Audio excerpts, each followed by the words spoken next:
നമസ്കാരം. ഇന്ന് നമ്മൾ ഡിസ്കസ് ചെയ്യാൻ പോകുന്നത് മൾട്ടി വേരിയബിൾ ലീനിയർ റിഗ്രഷന്റെ ഒരു എക്സാമ്പിൾ ആണ്. എന്താണ് മൾട്ടി വേരിയബിൾ ലീനിയർ റിഗ്രഷൻ എന്ന് നിങ്ങൾ അറിയില്ല എന്നുണ്ടെങ്കിൽ നമ്മൾ ഈ ഒരു ടോപ്പിക് ഓൾറെഡി ഡിസ്കസ് ചെയ്തതാണ്. ചെയ്ത വീഡിയോയുടെ ലിങ്ക് ഡിസ്ക്രിപ്ഷൻ ബോക്സിൽ കൊടുത്തിട്ടുണ്ട്. നിങ്ങൾ ദയവ് ചെയ്തിട്ട് അതൊന്ന് കാണുക. മാത്രമല്ല ഇന്ന് ഡിസ്കസ് ചെയ്യാൻ പോകുന്ന എക്സാമ്പിളിന്റെ സോഴ്സ് കോഡും ഞാൻ ഡിസ്ക്രിപ്ഷൻ ബോക്സിൽ കൊടുത്തിട്ടുണ്ട്. So let's get started.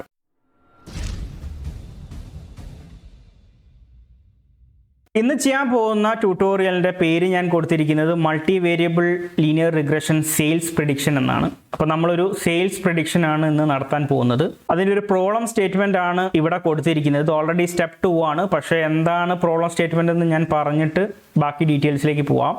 നമ്മളൊരു അഡ്വർടൈസ്മെൻറ്റ് കൊടുക്കുകയാണ്. നിങ്ങൾക്ക് നിങ്ങളുടേതായിട്ടുള്ളൊരു പ്രോഡക്റ്റ് ഉണ്ട്, നിങ്ങൾക്ക് അഡ്വർടൈസ് ചെയ്യണം. സോ നിങ്ങൾക്ക് പല രീതിയിലുള്ള സോഴ്സുകളെ കുറിച്ച് നിങ്ങൾക്ക് ചിന്തിക്കാം.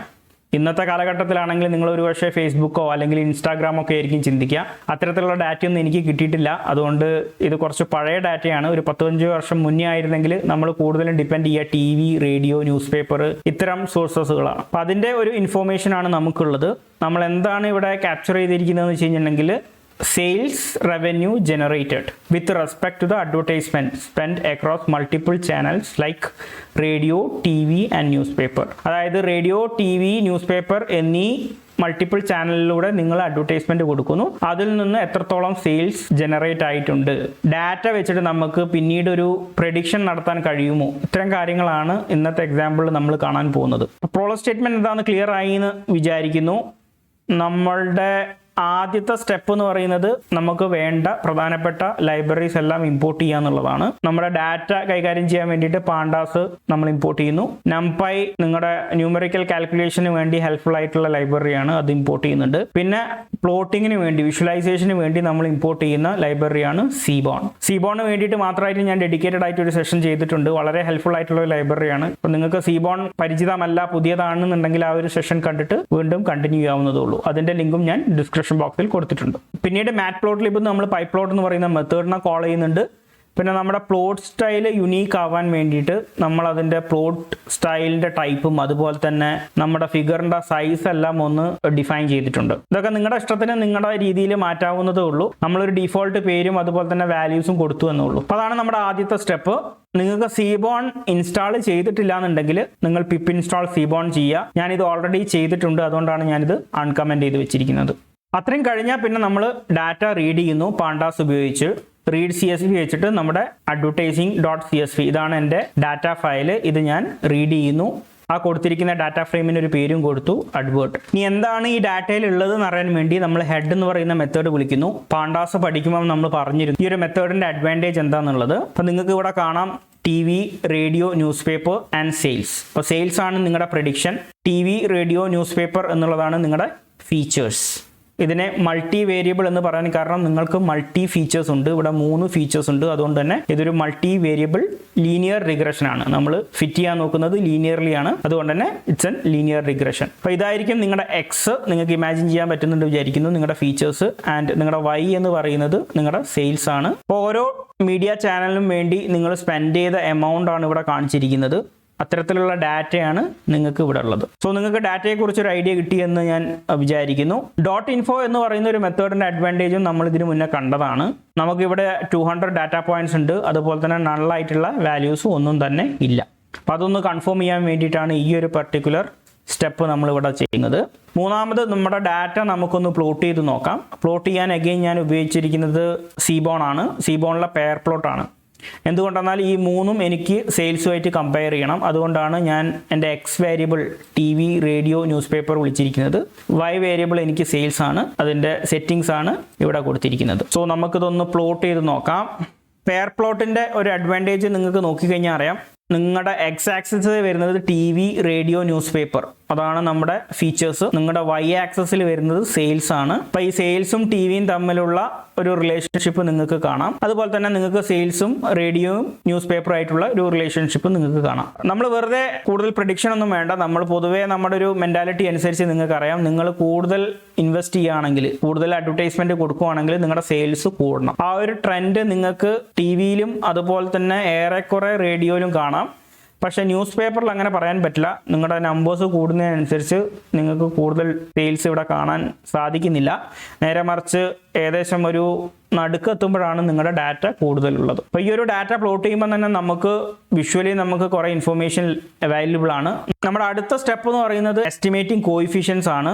ലീനിയർ റിഗ്രഷൻ പറഞ്ഞ് നമ്മൾ മനസ്സിലാക്കിയതാണ് നമ്മുടെ തീറ്റ പാരാമീറ്റേഴ്സിനെയാണ് ഇനി നമ്മൾ കണ്ടെത്താനായിട്ടുള്ളത്. അപ്പോൾ അതിന് വേണ്ടിയിട്ട് ഇമ്പോർട്ട് ചെയ്യുന്ന പ്രധാനപ്പെട്ട ആളാണ് ലീനിയർ റിഗ്രഷൻ. അപ്പോൾ ഈ ഒരു ക്ലാസ്സിനെ കുറിച്ചൊക്കെ നമ്മൾ ഓൾറെഡി പറഞ്ഞതാണ്, അതുകൊണ്ട് ഞാനത് റിപ്പീറ്റ് ചെയ്യുന്നില്ല. സൈക്കിട്ട് ലേണിനെ കുറിച്ച് ഡെഡിക്കേറ്റഡ് ആയിട്ട് നമ്മളൊരു സെഷൻ ചെയ്തിരുന്നു. അപ്പോൾ ഞാൻ അവിടെ ഇതിൻ്റെ ഡീറ്റെയിൽസ് പറഞ്ഞതാണ്. സോ ഞാൻ ഇപ്പോൾ അതിൻ്റെ ഡീറ്റെയിൽസിലേക്ക് പോകുന്നില്ല. നമ്മൾ ആദ്യം തന്നെ ചെയ്യുന്നത് നമ്മുടെ എക്സ് ആൻഡ് വൈ ക്രിയേറ്റ് ചെയ്യുക എന്നുള്ളതാണ്.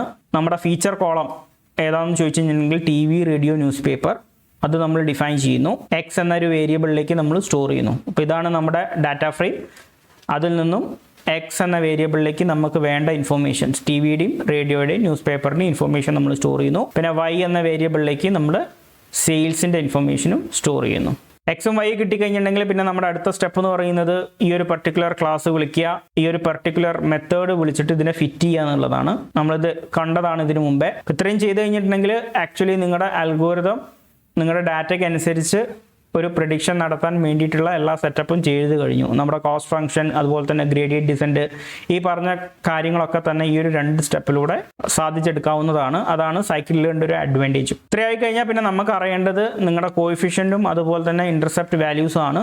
അത് നിങ്ങൾക്ക് സെപ്പറേറ്റ്ലി പ്രിൻറ്റ് ചെയ്യാം. പോരാത്തതിന് നിങ്ങൾക്ക് വേണമെങ്കിൽ അതൊരു പെയറായിട്ടും പ്രിൻറ്റ് ചെയ്യാം. അപ്പോൾ നമ്മളിവിടെ സിപ്പ് ചെയ്യുന്നു, ഇതിനെ പെയറാക്കുന്നു, പിന്നെ അതൊരു ലിസ്റ്റായിട്ട് നമ്മൾ പ്രിൻറ്റ് ചെയ്യുന്നു. ഇത്രയും ഭാഗം നമുക്കൊന്ന് റൺ ചെയ്ത് നോക്കാം. സോ നിങ്ങൾ ശ്രദ്ധിക്കുക, നിങ്ങളുടെ ആദ്യത്തെ വാല്യൂ എന്ന് പറയുന്നത് നിങ്ങളുടെ ഇന്റർസെപ്റ്റ് ആണ്, വൈ ഇന്റർസെപ്റ്റ് ആണ്. 3 കോയിഫിഷ്യൻസ് ഉണ്ട്. 3 കോയിഫിഷ്യൻസിൻ്റെയും വാല്യൂസും ഇവിടെ കിട്ടിയിട്ടുണ്ട്. നിങ്ങളുടെ ഹൈപ്പോത്തസിസ് നിങ്ങൾക്ക് ഇമാജിൻ ചെയ്യാൻ പറ്റുമെന്ന് വിചാരിക്കുന്നു. ഇവിടെ നമുക്കുള്ള ഫീച്ചേഴ്സ് എന്ന് പറയുന്നത് 3 ആണ്: ടി വി, ന്യൂസ് പേപ്പർ, അതുപോലെ തന്നെ റേഡിയോ. അതുകൊണ്ട് തന്നെ നമുക്ക് എത്ര വാല്യൂസ് കണ്ടുപിടിക്കാനുണ്ടാവും? n+1. അതുകൊണ്ടാണ് വൈ ഇന്റർസെപ്റ്റ്, ഇതാണ് നമ്മുടെ θ0 ആൻഡ് ദിസ് വിൽ ബി θ1, θ2, θ3. അപ്പോൾ നമ്മൾ പഠിച്ച തിയറി ആയിട്ട് നിങ്ങൾക്ക് റിലേറ്റ് ചെയ്യാൻ പറ്റുന്നുണ്ട് എന്ന് ഞാൻ വിശ്വസിക്കുന്നു. അതിന് വേണ്ടിയിട്ടാണ് ഞാൻ സെപ്പറേറ്റ്ലി ഇത് പ്രിന്റ് ചെയ്ത് കാണിച്ചിരിക്കുന്നത്. ഇത് ഫീച്ചർ കോളം കോഎഫിഷ്യൻസിനെയും കൂടി സിപ്പ് ചെയ്തിട്ട് നമുക്ക് പ്രിന്റ് ചെയ്യാം. അതാണ് ടി വിക്ക് കറസ്പോണ്ടിങ് ആയിട്ടുള്ള വാല്യൂ, അതുപോലെ തന്നെ റേഡിയോന് കറസ്പോണ്ടിങ് ആയിട്ടുള്ള വാല്യൂ, ന്യൂസ് പേപ്പറിന് കറസ്പോണ്ടിങ് ആയിട്ടുള്ള വാല്യൂ. ആ ഹൈപ്പോത്തസിസ് ഇക്വേഷൻ നിങ്ങളുടെ മനസ്സിലുണ്ട് വിചാരിക്കുന്നു. അങ്ങനെയെങ്കിൽ ഈ വാല്യൂസും ആ ഒരു ഇക്വേഷനും നിങ്ങൾക്ക് കോറിലേറ്റ് ചെയ്യാൻ പറ്റുന്നതുള്ളൂ. അപ്പോൾ നിങ്ങളുടെ x1, x2, x3 എന്ന് പറയുന്നതായിരിക്കും T V, radio, newspaper എന്ന് പറയുന്നത്. θ1, θ2, θ3 അതാണ് ഈ വാല്യൂസ്. ഇനി നമ്മൾ പ്ലോട്ട് ചെയ്യാൻ പോകുന്നത് ഹീറ്റ് മാപ്പ് ആണ്. ഈ ഹീറ്റ് മാപ്പ് നമുക്ക് കോറിലേഷൻ സ്റ്റഡീസിന് വളരെ ഹെൽപ്ഫുൾ ആണ്. എന്താണ് കോറിലേഷൻ സ്റ്റഡി എന്ന് പറഞ്ഞു കഴിഞ്ഞിട്ടുണ്ടെങ്കിൽ ടി വിയും സെയിൽസും തമ്മിൽ എത്രത്തോളം കോറിലേറ്റഡ് ആണ്, അതായത് ടി വിയുടെ അഡ്വർടൈസ്മെൻറ്റ് കൊടുക്കുന്നതിനനുസരിച്ച് എത്രത്തോളം നമ്മുടെ സെയിൽസ് കൂടുന്നു, അതൊരു തരത്തിലുള്ളൊരു റിലേഷൻഷിപ്പാണ്. അത് ലീനിയർലി ആണോ നോൺ ലീനിയർലി ആണോ, ഇപ്പോൾ ഇത്തരം കുറച്ച് കാര്യങ്ങൾ നമുക്ക് ഡീറ്റെയിൽ ആയിട്ട് അറിയാനുണ്ട്. അപ്പോൾ ഇത്തരം കോറിലേഷൻസ് ചെയ്യാൻ വേണ്ടിയിട്ട് നമ്മൾ പ്ലോട്ട് ചെയ്യുന്നതാണ് ഹീറ്റ് മാപ്പ്. ഇത് സീബോൺ ഉപയോഗിച്ചിട്ട് വളരെ എളുപ്പത്തിൽ നമുക്ക് ചെയ്യാവുന്നതേ ഉള്ളൂ. പ്ലോട്ട് ചെയ്ത് കഴിഞ്ഞിട്ടുണ്ടെങ്കിൽ ഈ രീതിയിലുള്ളൊരു സ്ക്വയർ മാപ്പാണ് നിങ്ങൾക്ക് കിട്ടുന്നത്. ഇതിനെ ഹീറ്റ് മാപ്പ് എന്നാണ് പറയുക, കോറിലേഷൻ മാപ്പ് എന്നൊക്കെ പറയാം. ഇതിൻ്റെ വാല്യൂ വാരി ചെയ്യുന്നത് 0 to 1 ആണ്. അതായത് 1 എന്ന് പറഞ്ഞാൽ 100% കോറിലേഷൻ, 0 എന്ന് പറഞ്ഞാൽ കോറിലേഷൻ ഒന്നും തന്നെ ഇല്ല. ഇപ്പോൾ ഡയഗണലി ഉള്ള വാല്യൂസ് ഒക്കെ നിങ്ങളൊന്ന് ശ്രദ്ധിക്കുക. ഇതെല്ലാം 1 ആണ്. കാരണം വെർട്ടിക്കൽ വാല്യൂസും ഹൊറിസോണ്ടൽ വാല്യൂസും നിങ്ങൾ തന്നെ നോക്കുക. ഇത് രണ്ടും ടി വി ആണ് ഇവിടെ വരുന്നത്, അതുകൊണ്ടാണ് 1. അതുപോലെ തന്നെ ഇത് റേഡിയോ ആണ്, ഇത് ന്യൂസ് പേപ്പർ ആണ്, ഇത് സെയിൽസ് ആണ്. അതുകൊണ്ട് ഈ ഒരു കോളത്തെക്കുറിച്ച് നിങ്ങൾ വെറീഡ് ആവേണ്ട. നിങ്ങൾ വെറീഡ് ആവേണ്ടത് എന്താണ്? ഈ ഒരു വാല്യൂസിനെ കുറിച്ചാണ്. കാരണം ടി വിയിൽ അഡ്വർടൈസ്മെന്റ് കൊടുത്തപ്പോൾ അത് സെയിൽസുമായിട്ട് എത്രത്തോളം കോറിലേറ്റഡ് ആണ്? 0.78 കോറിലേറ്റഡ് ആണ്. അപ്പം അത്രയും കോറിലേഷൻ കൂടുതലാണ്. റേഡിയോ അതുപോലെ തന്നെ ന്യൂസ് പേപ്പറിലേക്ക് വരുമ്പം റേഡിയോയിൽ 0.58 ഉണ്ട്, പക്ഷേ ന്യൂസ് പേപ്പറിലേക്ക് വരുമ്പോൾ അത് 0.23 ഉള്ളൂ. അവിടെ കോറിലേഷൻ കുറവാണ്. അപ്പോൾ ഇതിൻ്റെ അകത്ത് നമുക്ക് കിട്ടുന്ന ഒരു ഇൻഫർമേഷൻ എന്താണ്? നിങ്ങൾ ടി വിയിൽ അഡ്വർടൈസ്മെന്റ് കൊടുക്കുമ്പോഴാണ് കൂടുതൽ ബെനിഫിറ്റ്, അല്ലെങ്കിൽ കൂടുതൽ നിങ്ങളുടെ ഔട്ട്പുട്ടുമായിട്ട് കൂടുതൽ കോറിലേറ്റ് ചെയ്ത് ഇരിക്കുന്നത് ഏതാണ്? ടി വി ആണ്. സോ നിങ്ങൾ ഇനി ഒരു അഡ്വർടൈസ്മെന്റ് കൂടുതൽ കൊടുക്കണം എന്നുണ്ടെങ്കിൽ നിങ്ങൾക്ക് ആലോചിക്കാം, റേഡിയോയിൽ കൊടുക്കണോ ന്യൂസ് പേപ്പറിൽ കൊടുക്കണം. കാരണം ടി വിയിലാണ് കൂടുതൽ കോറിലേഷൻ ഉള്ളത്. അതുകൊണ്ട് തന്നെ നമ്മൾ പ്രിഫർ ചെയ്യുക ടി വി കൊടുക്കാനായിരിക്കും. അപ്പോൾ ഇത്തരത്തിലുള്ള കോറിലേഷൻ സ്റ്റഡീസ് നമുക്ക് ചെയ്യാവുന്നതുള്ളൂ. ഇതേ വാല്യൂസ് തന്നെയാണ് നിങ്ങൾ ഇവിടെയും കാണുക. കാരണം ഇവിടെയും നിങ്ങൾ നോക്കിക്കഴിഞ്ഞാൽ അറിയാം, നിങ്ങളുടെ സെയിൽസും ടി വിയും തമ്മിലുള്ള റിലേഷൻഷിപ്പ് തന്നെയാണ് പറയുന്നത്. അതേപോലെ തന്നെ ഈ ഒരു കോർണർ ബോക്സും അതേ റിലേഷൻഷിപ്പാണ് പറയുന്നത്. ഇനി ലാസ്റ്റ് സ്റ്റെപ്പ് എന്ന് പറയുന്നത് നമ്മളൊരു പ്രെഡിക്ഷൻ നടത്തുകയാണ്. അതുപോലെ തന്നെ നമ്മൾ മോഡൽ ഇവാലുവേഷൻ നടത്തും. അതിന് വേണ്ടിയിട്ട് നമ്മൾ 2 ടെക്നിക്കുകൾ ഇതിന് മുന്നേ പറഞ്ഞിരുന്നു. ഒന്ന് സ്കോർ, അതുപോലെ തന്നെ മീൻ സ്ക്വയർഡ് എറർ. ഇവിടെ ശ്രദ്ധിക്കുക, നമുക്ക് പുതിയൊരു ഡാറ്റ കൊടുത്തിട്ട് ഇവിടെ പ്രെഡിക്റ്റ് ചെയ്യാം. ഞാനത് കാണിച്ചിട്ടില്ല. നമ്മൾ അതേ കാര്യങ്ങൾ ഇതിന് മുന്നേ ചെയ്തതാണ്. അതുകൊണ്ട് നിങ്ങൾക്ക് സ്വയം അതൊന്ന് ട്രൈ ചെയ്ത് നോക്കാവുന്നതേ ഉള്ളൂ. ഇവിടെ ഞാൻ കാണിച്ചിരിക്കുന്നത് സ്കോറും അതുപോലെ തന്നെ മീൻ സ്ക്വയർ എററും ആണ് പ്രിന്റ് ചെയ്ത് തന്നിരിക്കുന്നത്. നമ്മുടെ സ്കോർ എന്ന് പറയുന്നത് 0.89 ആണ്, അതായത് നമ്മുടെ ആക്യുറസി 89% ആണ്. മീൻ സ്ക്വയർ എറർ നമുക്ക് ലഭിക്കുന്നത് 2.78 ആണ്. ഇത് ഓൾമോസ്റ്റ് 0 അടുത്ത് വരേണ്ട വാല്യൂ ആണ്. നമുക്ക് 2.78 ഉണ്ട് എന്ന് പറഞ്ഞാൽ ഇനിയും ഇംപ്രൂവ് ചെയ്യാനുണ്ട്. അത് തന്നെയാണ് ഈ സ്കോർ വാല്യൂ നമ്മളോട് പറയുന്നത്, ഇനിയും ഇംപ്രൂവ് ചെയ്യാനുണ്ട്. ഇപ്പം നിങ്ങളുടെ മനസ്സിലൊരു ചോദ്യം ഉണ്ടാവും, നമ്മുടെ ഡാറ്റയുടെ അല്ലെങ്കിൽ നമ്മുടെ പ്രഡിക്ഷന്റെ ആക്യുറസി എങ്ങനെ കൂട്ടാം? മുന്നത്തെ എക്സാമ്പിൾ നമ്മൾ പറഞ്ഞപ്പോഴും ചർച്ച ചെയ്തിട്ടുള്ള ഒരു വിഷയം തന്നെയാണ്, എങ്ങനെയാണ് നമുക്ക് ആക്യുറസി കൂട്ടുക.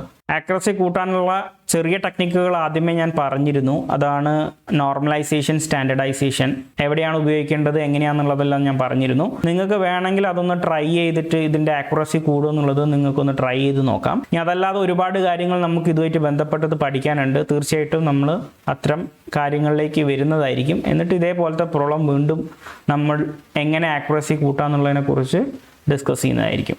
സോ ഈ ഒരു ട്യൂട്ടോറിയൽ ഇവിടെ എൻഡ് ചെയ്യാണ്. നമ്മളിവിടെ പറഞ്ഞ ഇൻഫോർമേഷൻസ് എല്ലാം തന്നെ നിങ്ങൾക്ക് ഹെൽപ്ഫുൾ ആവുമെന്ന് വിചാരിക്കുന്നു. Thank you for watching.